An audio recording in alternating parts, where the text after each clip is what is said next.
Hello Motor Rider World fans, coming to you from a dodgy path walkway in the city streets of Barcelona, just making my way to my hotel, just coming back from the Paddock in MotoGP Catalunya, from a blisteringly hot paddock at Catalunya. But what an exciting day,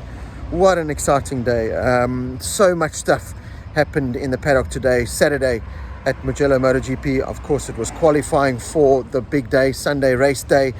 A disappointing day in many ways for our South African boys, Brad and Darren, although a lot of positives, especially, well, more so from Darren's side. Had a great FP3, got himself right up to pace very quickly, improved 0.8 of a second within a couple of laps. So big improvements there from Darren. That was brilliant. And then showed really good pace in FP4 as well. For the first time this year, was finished ahead of brother Brad on the overall timesheets. So again, the positives were there for Darren. Didn't quite put it together in qualifying. Again, just couldn't make the best out of a bike with low fuel load, brand new soft rear tire. Didn't quite get the traction control settings right, so wasn't able to take full advantage of that. Nevertheless, still out-qualified the Moto2 superstars from last year, which is a brilliant thing. Alex Marquez suffered a crash, so we'll have to wait and see if he does start the race. I think he was declared fit. So, but yeah, Darren, he wanted to start a couple of places ahead, just to, he really is so good the first couple of laps, get himself a good start and get himself in the mix. Unfortunately, he is starting from that 23rd, 24th on the grid, 23rd on the grid. So he's got some work to do, but he's proved this year on a couple of occasions that he's not afraid to roll up his sleeves and get the work done. So good start, mix it up early on, and there's no reason why Darren can't be doing another Mugello and fighting for potential championship points. It's crazy to see the difference from the start of the season and prior to Mugello, where Darren Binder would go behind Franco Morbidelli, Bezzecchi, because it's Darren Binder, it's fine, let him follow me, he'll never keep up, who is he? To now, where it's look behind, that's Darren Binder, fresh from Mugello, where he finished 16th, beat the factory Yamaha, beat Dovi, beat him, set the tied for second fastest top speed, coming from Moto3, doing exceptional. He wasn't supposed to be here.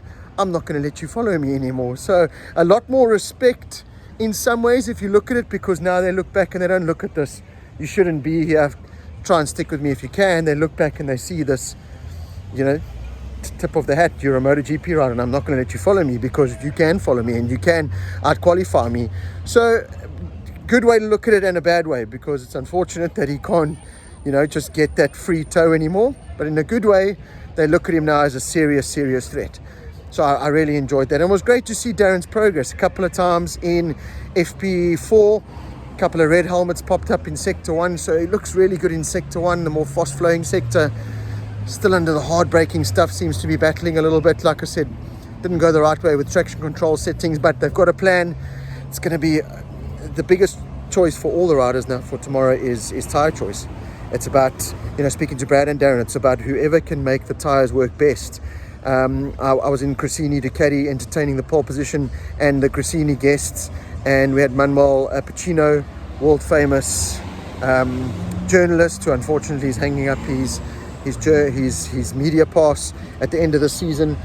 And he was saying the same, looking at it, it's going to be a race on who can manage the tires the best. He's got Fabio Quartararo down as the eventual winner.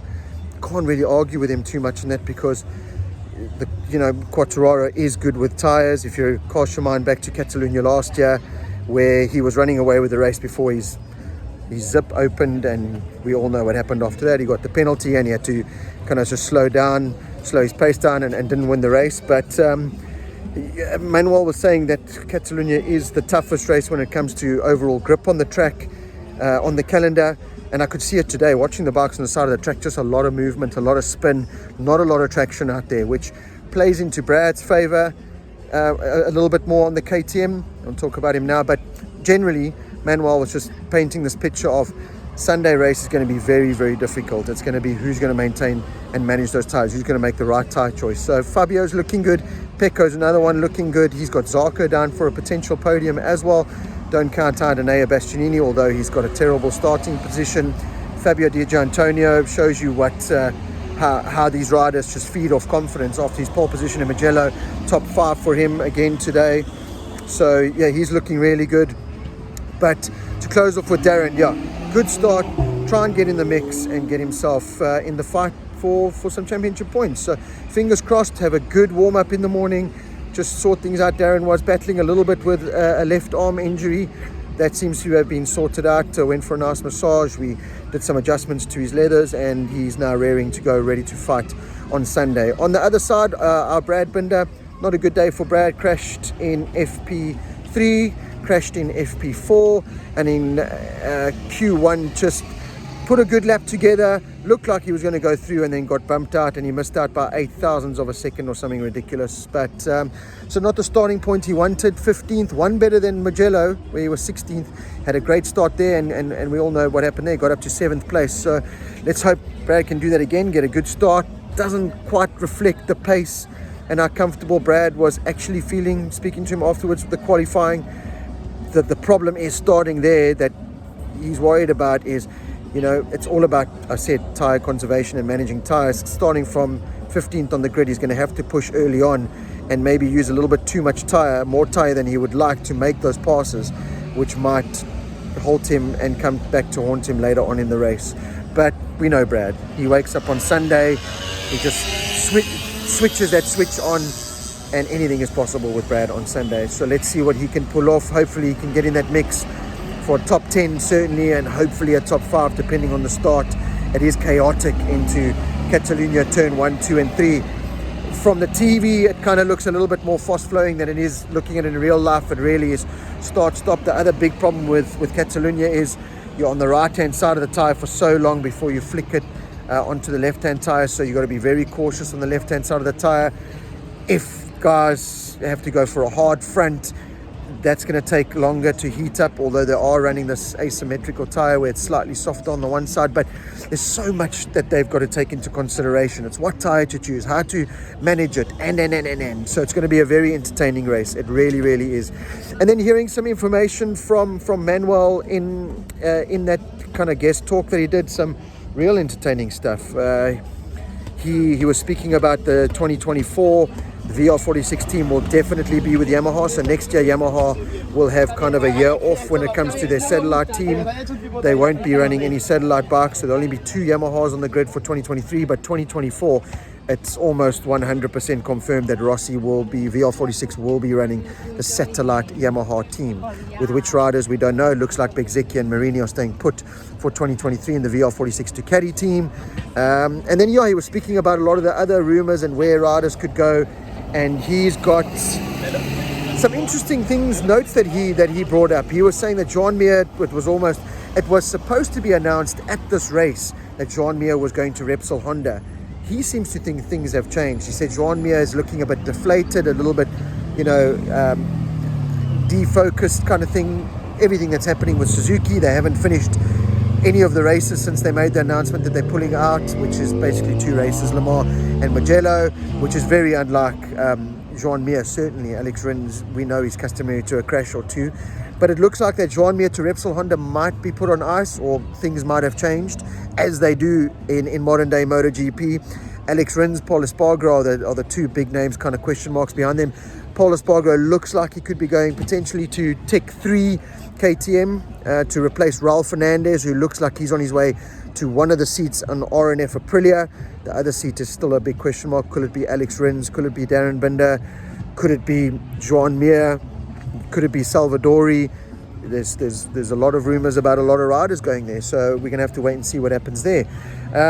Big piece of news, and you would have seen my Poop or Scoop segment that I've already posted up, is Miguel Oliveira almost 100% guaranteed at Gresini Ducati. Saw him with my own eyes walking with the owner of Gresini team, with Paolo Ciabatti from Ducati, with his dad, his manager, pretty much climbing in that truck, I'm sure, to sign the deal. So we will be seeing the number 88 on a Ducati next year. With that comes a huge pay cut from Gresini, from Red Bull KTM to Gresini. He'll probably be earning a half or quarter of the salary that he was, but he's climbing onto a race ready, or race ready. KTM's slogan is ready to race, so that's not a good way of putting it. But a proven track record of a bike that competes in the hands of Enea Bastianini and now Fabio Di Gianantonio. So he's made the decision to skimp on money and go for results on the Gresini Ducati, and I think it's a good move for Miguel Oliveira. I think he's poured his heart and soul into the KTM project. It's clearly not working. I've said from the start of the season it doesn't look like he's fully invested in that project anymore, so make the move, and that he is doing now. So I think it's going to be a great move for him, and interested to see how he goes on that Gresini Ducati. That obviously means someone is leaving Gresini. Looks like, from what Manuela was saying, that Enea Bastianini is going to Pramac Ducati and Jorge Martin is going factory Ducati. So let's wait and see how that all plays out. It could be the other way around, Enea to factory, Martin staying with Pramac.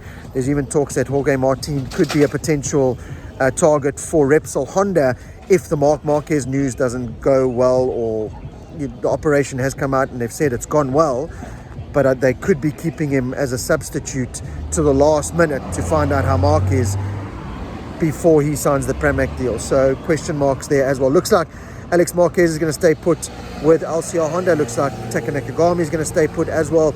So plenty coming out of Catalunya today, but the big news is Miguel Oliveira has pretty much signed for Gresini Ducati.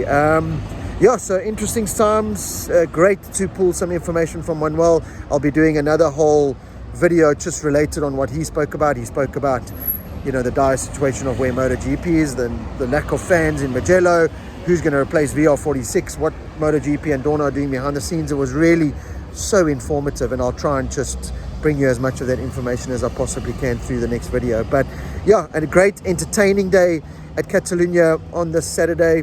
Sunday looks like the temperatures are going to be even hotter, which is going to throw another spanner in the works for all the riders. I think it's going to be an open, entertaining race, and as Manuel said, and as I kind of said from when I saw the guys riding around on Friday, it's all going to be about tyre choice and who can manage those tyres best. Thankfully, it's something that Brad Binder and the KTM are really good at, and Darren Binder looked really good in FP4, so let's shout out for our South African riders. So thank you for tuning into this Paddock Talk from Catalunya on a Saturday. Catch up with you tomorrow to speak Catalunya, Paddock Talk Sunday, and then talking MotoGP Monday night live, 8 o'clock on our YouTube channel, 8 o'clock South African time. Catch you then.